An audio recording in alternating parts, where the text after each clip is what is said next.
nu? Mit navn er Tore Torø. Jeg startede Source Food for 4 år siden.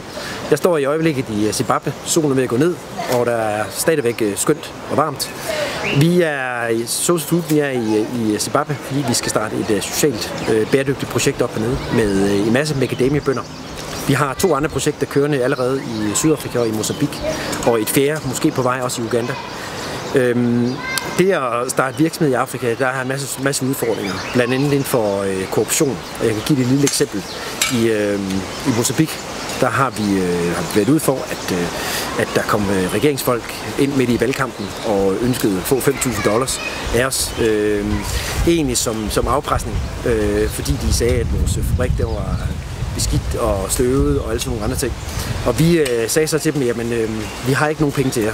I må selv finde de penge til jeres valgkamp, og vi vil ikke indse jer og give noget. Så sagde de, jamen så må I få en bøde på 5.000. Vi skal have pengene på den ene eller anden måde.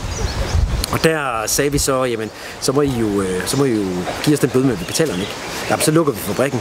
Så siger vi så, jamen så må I lukke fabrikken. Men I skal være opmærksom på, at hver dag så tager vi ud til 300 bønder og køber deres mælk og forarbejder det ind til ost og yoghurt og sælger det lokalt på markedet i Mozambique. Og så hvis I lukker vores fabrik, så skal I gå ud til de 300 bønder og sige, desværre så kan I ikke levere mælk til Mozambique-projektet til Danmark i morgen. Og så skal man tænke på, at mange af de her bønder her, over 90% af de bønder, deres indkomst er 8-doblet på de sidste 3 år, hvor vi startede med at arbejde med dem. Så det er måden at sikre, at der ikke er noget korruption i de projekter, hvor man arbejder, hvis man går ned og arbejder med de fattige bønder, småbønder.